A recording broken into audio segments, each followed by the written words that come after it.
Imagine caminhar por ruas silenciosas, onde o vento sussurra entre casas em ruínas e a vegetação engole o que sobrou de um passado vibrante. No Brasil, um país de cidades pulsantes como São Paulo e Rio, existem lugares assim, cidades fantasma, abandonadas, esquecidas pelo tempo. Mas por que essas cidades morreram? Crises econômicas, desastres naturais ou algo mais sinistro? Hoje, vamos desvendar a verdade chocante por trás das cidades abandonadas do Brasil. E acredite, essa história vai te surpreender. Fica comigo, porque o passado ainda tem muito a dizer. Vamos começar com uma das cidades fantasma mais famosas, Airão Velho, no Amazonas. No início do século XX, Airão Velho era um polo da borracha, com casarões, igrejas e até um cinema às margens do Rio Negro. Mas, após a Primeira Guerra Mundial, a demanda pela borracha despencou e a cidade entrou em colapso. Hoje, ruínas cobertas por musgo são tudo o que resta. Lendas locais dizem que formigas gigantes e assombrações expulsaram os moradores, mas a verdade é mais cruel. A economia os abandonou. Como uma cidade inteira pode desaparecer assim? E o que sobra quando o dinheiro some? Agora, viaje comigo para o Pará, para a cidade de Fordlândia. Isso mesmo, Ford, como a marca de carros. Em 1928, Henry Ford tentou criar uma utopia na Amazônia, uma cidade modelo para produzir borracha para os pneus de seus carros. Ele construiu casas, escolas, até um hospital, tudo no estilo americano. Mas o plano deu errado. As seringueiras não se adaptaram ao solo, os trabalhadores se revoltaram contra a comida estrangeira e doenças tropicais dizimaram a população. Em poucos anos, Fordlândia foi abandonada. Hoje é um esqueleto de concreto na selva, com placas enferrujadas e sonhos desfeitos. Será que a ambição de um homem pode condenar uma cidade inteira? Mas nem todas as cidades fantasma são do passado distante.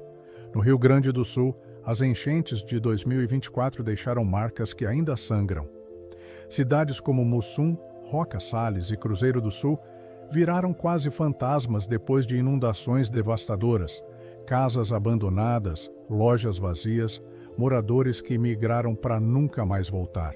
Segundo a revista Oeste, o tecido social dessas cidades foi destruído, com comércios fechados e anúncios de venda por todos os lados. Um morador de Mussum disse: "Se fosse mais jovem, já teria ido embora." Como reconstruir uma cidade quando até a esperança se afoga? E tem mais. Algumas cidades brasileiras correm risco de virar fantasmas no futuro. Em Buriticupu, no Maranhão, Vossorocas, crateras gigantes causadas por erosão engolem ruas e casas desde os anos 1970. Segundo o professor Isaías Neres, a colonização desordenada abriu caminho para o desastre. Hoje, moradores vivem com medo de perder tudo. No litoral, cidades como Santos, Rio de Janeiro e Recife enfrentam o avanço do mar, com previsões alarmantes de submersão até 2050, segundo a Climate Central. Será que o Brasil está pronto para perder suas cidades costeiras? Outro caso intrigante é Ararapira, no litoral do Paraná. Fundada no século XVIII pela coroa portuguesa, essa vila prosperou como ponto comercial.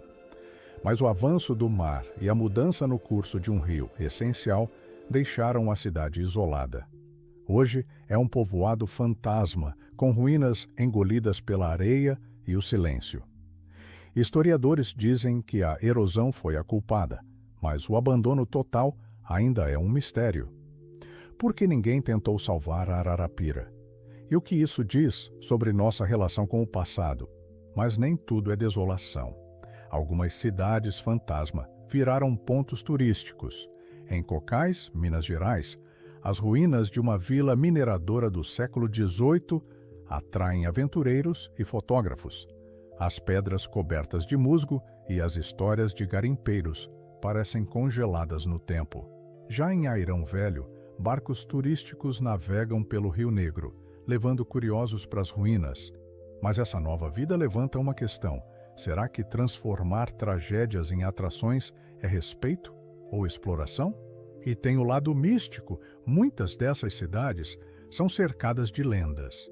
Em Airão Velho, dizem que espíritos dos antigos moradores vagam pelas ruínas. Em Fordlândia, trabalhadores relatavam vultos na selva à noite. Até em Ararapira, pescadores falam de luzes estranhas no mar. São só histórias para assustar? Ou será que o abandono deixa mais do que ruínas físicas? Posts no X, como um de Ishokray, falam de lugares como Gavia Tourist, um hotel de luxo abandonado no Rio, envolto por vegetação e mistérios. Será que esses lugares guardam segredos além do que vemos? O que une essas cidades é a fragilidade do progresso. Seja por crises econômicas, desastres naturais ou erros humanos, elas mostram como tudo pode desmoronar. E o Brasil tem mais casos assim. Vilas abandonadas em Goiás, como Pirenópolis Velha, ou bairros fantasmas em São Paulo, como o Jardim Ângela em seus piores momentos. Cada uma tem uma história, uma lição. Mas estamos aprendendo com elas? Ou apenas deixando mais cidades para o esquecimento? A verdade chocante é que essas cidades fantasma não são só relíquias do passado, elas são alertas para o futuro. Com mudanças climáticas, má gestão e desigualdade, mais lugares podem seguir esse caminho. A pergunta é: o que fazemos agora? Ignoramos as ruínas ou lutamos para salvar o que ainda está de pé? E você, o que acha? Essas cidades são só histórias tristes ou um chamado para mudar? Deixe seu comentário aqui embaixo, porque essa conversa está só começando. Se curtiu essa viagem pelo Brasil esquecido, dá aquele like, se inscreve no canal e ativa o sininho para não perder os próximos vídeos. O passado está falando. Você está ouvindo? Até a próxima!